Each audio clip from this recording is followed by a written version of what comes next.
आध्यात्मिक कहानियाँ। नमस्कार दोस्तों, स्वागत है आप सभी का एक बार फिर से आपके ही अपने पसंदीदा YouTube चैनल आध्यात्मिक कहानियों में। दोस्तों, आज की कहानी है अहिल्या की कथा। जी हाँ, जो कि है रामायण काल से। दोस्तों, चलिए शुरू करते हैं अहिल्या की कथा। प्रातःकाल राम और लक्ष्मण ऋषि विश्वामित्र के साथ मिथिलापुरी के वन उपवन आदि देखने के लिए निकले। एक उपवन में उन्होंने एक निर्जन स्थान देखा। राम बोले, गुरुदेव, यह स्थान देखने के लिए तो मैं आश्रम जैसे दिखाई देता है, किंतु क्या कारण है कि यहाँ कोई ऋषि मुनि या फिर दृष्टिगोचर नहीं हो रहे हैं। इस पर विश्वामित्र जी ने कहा, यह स्थान कभी महात्मा गौतम का आश्रम था। वे अपनी पत्नी अहिल्या के साथ यहाँ पर तपस्या करते थे। एक दिन गौतम ऋषि की अनुपस्थिति में इंद्र ने गौतम के वेश में आकर अहिल्या के प्रणय याचना की। यद्यपि अहिल्या ने इंद्र को पहचान लिया था, तो भी यह सोचकर कि मैं इतनी सौंदर्यशाली हूँ कि देवराज इंद्र स्वयं मुझसे प्रणय याचना कर रहे हैं, अपनी स्वीकृति दे दी। जब इंद्र अपने लोक लौट रहे थे, तभी अपने आश्रम को वापस आते हुए गौतम ऋषि की दृष्टि इंद्र पर पड़ी। उस समय इंद्र उन्हीं का वेश धारण किए हुए थे। तत्काल वह सभी कुछ समझ गए और उन्होंने इंद्र को श्राप दे दिया।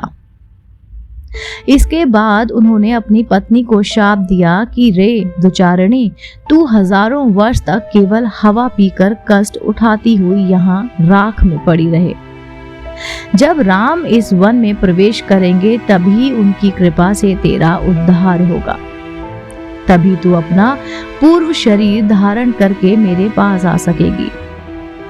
यह कहकर गौतम ऋषि इस आश्रम को छोड़कर हिमालय पर जाकर तपस्या करने चले गए। अंत, हे राम, अब तुम आश्रम के अंदर जाकर अहिल्या का उद्धार करो।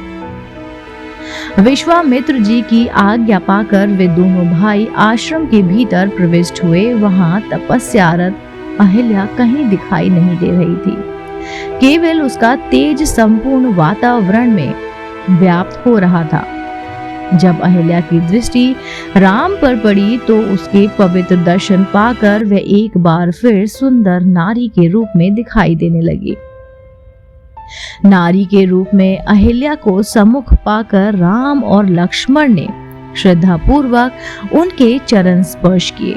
तत्पश्चात उनसे उचित आदर सत्कार ग्रहण करके वे मुनिराज के साथ पुनः मिथिलापुरी को लौट आए। दोस्तों, यह थी एक लघु कथा। जी हाँ, जो कि थी अहिल्या की कथा, और ये रामायण काल से है। कैसे राम जी और लक्ष्मण जी ने अहिल्या का उद्धार किया। दोस्तों, उम्मीद करती हूँ कि आपको मेरे द्वारा सुनाई गई कहानी रामायण काल से अहिल्या की कथा पसंद आई होगी।